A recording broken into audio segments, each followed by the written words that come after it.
Shooting to race number 6 at 16:10. This is over 1,400 meters.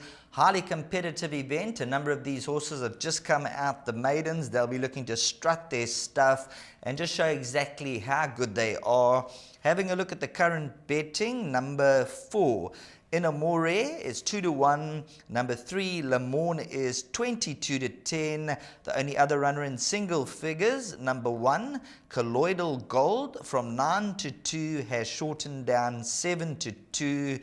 D's, when you look at this race over 1,400 meters, it's very difficult to dissect them with they just coming out of the maidens. And you're speaking about, in particular, 1, 3, 4, and 10, who have all won their maiden at their last start. And if you take down the betting, you'll see that they dominate at the top of the betting boards. So what the fixed odds betting market is telling us is that these horses that have just won their maidens, they look to be the horses that could follow up. I would say, of those runners, that this horse, Lamorne, Brett Crawford's runner, the fact that he won on debut, he didn't take time like the other runners. The fact that he won on debut, and he's nicely drawn at 3, and that was over 1,400 meters, tells me that, Brett wasn't shy firstly to run this horse and prep him from 1,000, 1,200, build him up to his optimum distance. He put him straight in a 1,400 and he won well. So when I look at this field, this horse, Lamorne, will be the horse that I think will come on, having won on debut. There's so much scope for natural improvement to come. The stable and the combination, we know how hot they are. So I'll be leaning towards Lamorne. If I had to pick one horse of the recent maiden winners, it'll be this horse.